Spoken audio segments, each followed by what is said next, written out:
എന്താ ഇവിടെ? ആരാ വിളിച്ചത്? ഓ അങ്ങനെ. ആരായിരുന്നു വിളിച്ചത്? നീയോ ഇവളോ? ആരും വിളിച്ചില്ലല്ലോ. ആരും വിളിച്ചില്ലേ? ഓ അത് എന്റെ കാലാ കമ്പിത്തെറ്റെന്ന് വീണു. അപ്പൊ വിളിച്ചു പോയതാ. ഒന്നും പറ്റിയില്ലല്ലോ.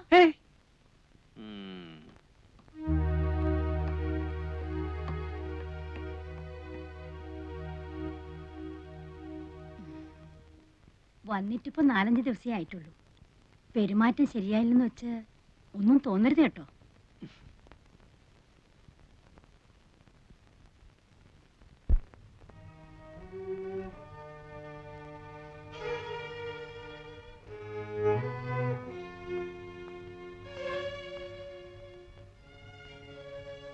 എന്താ കുട്ടി ഇത്? കുട്ടിക്ക് ഇഷ്ടമില്ലാതാണോ ഇവിടെ പറപ്പിച്ചിരിക്കുന്നത്? ചോദിക്കുന്ന ഉത്തരം പറയൂ. ഇവിടെ ഈ തൊഴിൽ നിൽക്കുന്നത് നിനക്ക് ഇഷ്ടമില്ലാതെയാണോ? കരയണ്ട, എന്നോട് പറയാം, ധൈര്യമായിട്ട് പറയാം. എനിക്കെന്തെങ്കിലും സഹായിക്കാൻ കഴിയുമെങ്കിൽ ഞാനത് ചെയ്യുകയും ചെയ്യാം. പറയുന്നത് നേരായിരിക്കണമെന്ന് മാത്രം. ദേ നോക്കൂ, കുട്ടി മാളൂമ്മയുടെ ആരാണ്? ചോദിച്ചത് കേട്ടില്ലേ? കുട്ടിക്ക് സ്ത്രീയുമായിട്ട് ബന്ധം വല്ലതും ഉണ്ട്? ഇല്ല. ഇവിടെ കൂടെ ഒന്ന് താമസിപ്പിച്ചിരിക്കുക. എത്രയായി ഇവിടെ വന്നിട്ട്? 5 ദിവസം. 5 ദിവസമേ ഉള്ളൂ. അതിനു മുമ്പ് വീട്ടില്. ഏത് വീട്ടില്? എന്റെ വീട്ടില്. എവിടെയാ വീട്? ഗൗരിക്കുട്ടിക്ക് ഇതെല്ലാം എന്നോട് പറയാൻ പേടിയുണ്ട് അല്ലേ? ആരെയാ പേടി? മാളൂമ്മയാ? ഞാനിതൊക്കെ എന്തിനാ അവരോട് പറഞ്ഞു കൊടുക്കുന്നത്? നിങ്ങളോടുള്ള അടുപ്പം തന്നെയല്ലേ എനിക്ക് അവരുമായിട്ടുള്ളൂ. ഞാനിതൊന്നും അവരുമായിട്ട് സംസാരിക്കാനേ പോകുന്നില്ല. ഞാൻ ധരിച്ചത് ഇവിടെയുള്ള ഒരാൾ തന്നെയാ ഗൗരിക്കുട്ടി എന്നാണ്. അതുകൊണ്ട് ചിലപ്പം എന്റെ പെരുമാറ്റവും ശരിയല്ല വന്നിട്ടുണ്ടാവും. എന്ന് പറഞ്ഞിട്ട് എനിക്ക് അങ്ങനെ പെരുമാറാൻ സാധിക്കുമെന്ന് വിചാരിക്കണ്ട. എന്നെ വിശ്വസിക്കാം. കുട്ടി ഇവിടെ വരെ ബലമായി താമസിപ്പിച്ചിരിക്കുകയാണെങ്കിൽ അങ്ങനെയാണോ? കുട്ടിക്ക് സ്വന്തം വീട്ടിൽ പോകണമെന്നുണ്ടോ? എങ്കിലും ഒന്ന് വിളിക്കാതെ എല്ലാം എന്നോട് പറയൂ. ഞാൻ വിചാരിച്ചാൽ എന്തെങ്കിലും ചെയ്യാൻ കഴിയുമെന്നുണ്ടെങ്കിൽ ഞാൻ അവനുവേണ്ടി ശ്രമിക്കാം. പറയൂ, എവിടെയാ കുട്ടിയുടെ വീട്? പുഴയ്ക്കക്കരെ. പുഴയ്ക്കക്കരെ? അമ്പലത്തിനടുത്ത്. വീട്ടിലിപ്പോ ആരുണ്ട്? മുത്തശ്ശി. മുത്തശ്ശി മാത്രം? നിങ്ങൾ എന്നെ എന്റെ വീട്ടിലെത്തിക്കൂ. എല്ലാം കേട്ട് കഴിഞ്ഞിട്ട് പറയാം. അത് നേര് മാത്രം പറഞ്ഞാൽ. ഞാൻ നുണ പറയില്ല. പറഞ്ഞിട്ടേ ഇല്ല? ഇല്ല, ഞാൻ നുണ പറയില്ല. വീട്ടിൽ മുത്തശ്ശി മാത്രമേ ഉള്ളൂ എന്ന് പറഞ്ഞ നേരാണോ? അതെ. അതെന്താ അങ്ങനെ? അമ്മ അച്ഛനും? അമ്മ ചെറുപ്പത്തിലേ പോയി. അച്ഛൻ വേറെ കല്യാണം കഴിച്ചു? ഇല്ല, ഞാൻ അച്ഛന്റെ ഒപ്പമായിരുന്നു. 3 മാസമുള്ള എന്റെ അച്ഛൻ മരിച്ചിട്ട്. എങ്ങനെയായിരുന്നു അച്ഛൻ മരിച്ചത്? കമ്പിന്ന് വീണിട്ട്. കമ്പിന്ന് വീണിട്ടോ? ലൈൻ കമ്പി ഇല്ലേ, ലൈൻ കമ്പി, ഇലക്ട്രിസിറ്റിന്റെ ലൈൻമാൻ ആയിരുന്നു എന്റെ അച്ഛൻ. ഒരു ദിവസം പോസ്റ്റിൽ നിന്ന് വീണു. കുറേ ദിവസം ആശുപത്രി കിടന്നു. ഒരിക്കൽ പോലും ബോധം തെളിഞ്ഞില്ല. അവിടെ തന്നെ കിടന്ന് മരിക്കുകയായിരുന്നു എന്റെ അച്ഛൻ. അവിടെ വെച്ചാണ് ഞാൻ ഈ സ്ത്രീ ആദ്യം കാണുന്നത്.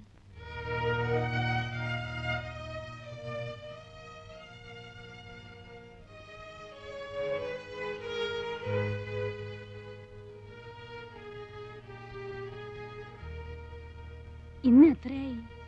ഇന്നേക്ക് 7 ആകുന്നു. ഇതേ കിടപ്പ് തന്നെയാ, ഓർമ്മ വീണിട്ടില്ല. ഇത് മാധവൻകുട്ടിയുടെ അമ്മയാ. മോളാ, ആകെ ഒന്നേ ഉള്ളൂ.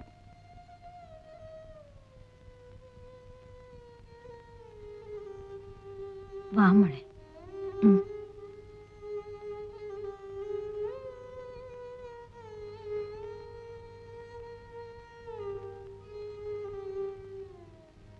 വിഷമമുണ്ട് മോളെ, വല്ലാതെ വിഷമമുണ്ട്. കേശവന്റെ അളിയന് ഇങ്ങനൊരു അപകടം ഉണ്ടായെന്ന് കേട്ടപ്പോ വരാണ്ടിരിക്കാൻ കഴിഞ്ഞില്ല. പക്ഷേ ഇവിടെ വന്ന് നിന്നെ കണ്ടു കഴിഞ്ഞപ്പോ വരണ്ടായിരുന്നു എന്ന് തോന്നുക. എന്റെ മോക്ക് ദൈവം ഒരു ആപത്തും വരുത്തിയില്ല. ഇതാ വേണ്ട, വാങ്ങിച്ചോളൂ കൂട്ടി. ഇവിടെ എന്തെങ്കിലും ആവശ്യങ്ങൾ ഉണ്ടായിക്കൊണ്ടിരിക്കും. ഒരാള് സുഖമില്ലാണ്ട് കിടക്കില്ലേ, നിന്റെ അമ്മ തരുന്നെന്ന് വിചാരിച്ച് അങ്ങോട്ട് വാങ്ങിച്ചോളൂ. വാങ്ങിച്ചോളൂ കുട്ടി, ഞങ്ങളൊക്കെ ഒന്നിച്ചു വളർന്നവരാ. എങ്കിൽ ഞങ്ങൾ ചെല്ലട്ടെ മെന്നെ. വൈകിയ പിന്നെ കടത്തു കിട്ടാൻ ബുദ്ധിമുട്ടാവും. പോയിട്ട് വരാം മോളെ. സ്നേഹമുള്ള സ്ത്രീയാ, കേട്ടിട്ടില്ലേ നീ? ചാലക്കുടി വീട്ടിലെയാ മാളു അമ്മ.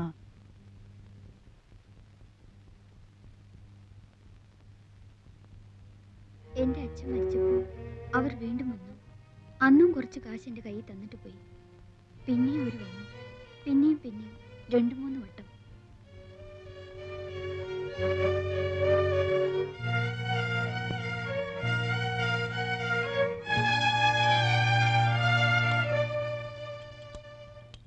അമ്മയ്ക്ക് ഇഷ്ടക്കേടൊന്നുമില്ലെങ്കിൽ അവൾ അവിടെ നിന്നോട്ടെ. ഏതായാലും ഇനിയിപ്പോ പഠിപ്പിക്കാൻ ഉദ്ദേശമില്ല. കേശവൻ എന്താ പറയുന്ന വെച്ചാൽ, ഞാൻ പറയുകയാണെങ്കിൽ അവൾ ഇവിടെ ഇങ്ങനെ തനിച്ച് നിൽക്കുന്നത് ശരിയല്ലെന്ന് തന്നെയാ എനിക്ക് തോന്നുന്നു. ഒരു മേൽനോട്ടത്തിന് വേണ്ട ശേഷിയോ ആരോഗ്യമോ നിങ്ങൾക്കും ഇല്ല. എന്റെ വീട്ടിൽ കൊണ്ടുപോയി നിർത്താമെന്ന് വെച്ചാൽ അവിടത്തെ പ്രാരാബ്ദം അറിയാലോ. അതൊന്നും ശരിയാവില്ല. നിങ്ങളുടെ കുട്ടികളെ തന്നെ നേരാമാർഗം ആരുടെങ്കിലും ഒപ്പം പറഞ്ഞു വിടാതെ വിഷമിച്ചുകൊണ്ട് നിൽക്കുമ്പോ അവൾക്ക് അവിടെ വലിയ പണിയൊന്നും ഉണ്ടാവില്ല. അടുക്കളയിൽ എന്തെങ്കിലും ഒരു കൈ സഹായിച്ചു കൊടുക്കുക, പിന്നെ വീട് അടിച്ചു തുടച്ച് വൃത്തിയാക്കി ഇടുക. എന്തെങ്കിലും ഒരു ശമ്പളം ഞാൻ തീരുമാനിച്ചു കൊടുക്കാം. അത് കേശവൻ മാസത്തിലൊരിക്കൊന്ന് വാങ്ങിച്ചുകൊണ്ട് പോരുകയോ, അല്ലെന്ന് വെച്ചാ അവളുടെ തന്നെ പേർക്ക് ബാങ്കിൽ ഒരു അക്കൗണ്ട് ഇടുകയോ എന്ത് വേണമെങ്കിലും ചെയ്യാം. പട്ടിണി കൂടാണ്ട് കിടന്നാ മതി എന്റെ മോള്. ശമ്പളമൊന്നുമല്ല, മനസ്സാ വലുത്. ആവശ്യങ്ങൾക്ക് ഉപകരിക്കാൻ ആളുണ്ടാവുക, അതാ വേണ്ടത്.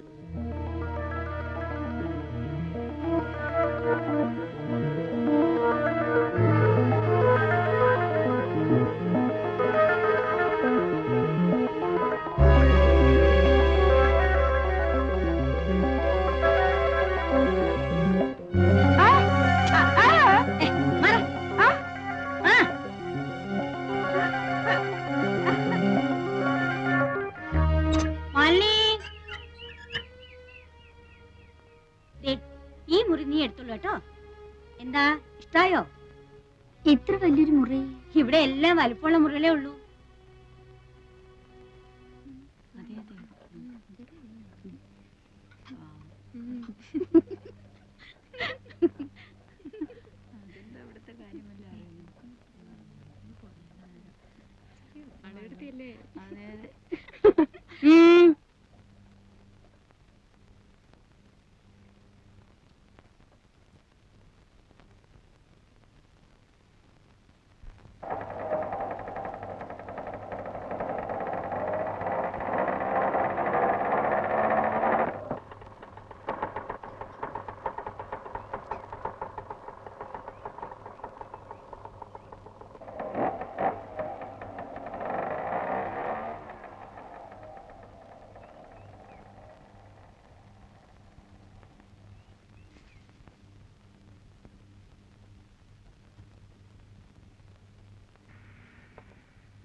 ഗൗരിക്കുട്ടി, എന്തേ?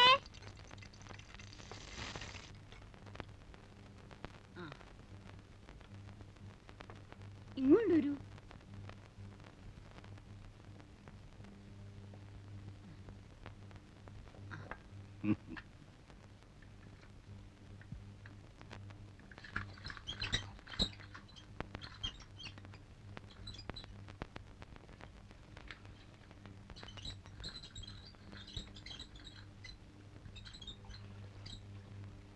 ചേച്ചി, എന്തേ ഗൗരിക്കുട്ടി? പറഞ്ഞോളൂ. ചേച്ചി ഇവിടുത്തെയാണോ? എന്തേ? കുട്ടി ഇവിടുത്തെ അല്ലേ? അതുപോലെ ദേവകി ഇങ്ങോട്ട് വരൂ.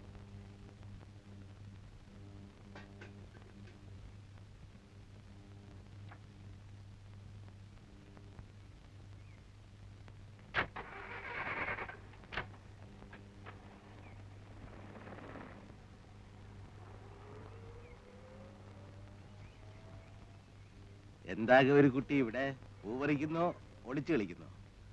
ഞാൻ ഇന്ന് പകല് മുഴുവൻ ഗൗരിക്കുട്ടിയുടെ ആക്ടിവിറ്റീസും മൂവ്മെന്റ്സ് ശ്രദ്ധിക്കുകയായിരുന്നു. എന്താ രണ്ടാളും കൂടി ഇവിടെ? ഗൗരിക്കുട്ടിക്ക് അറിയോ ഈ നിൽക്കുന്ന ആളിനെ?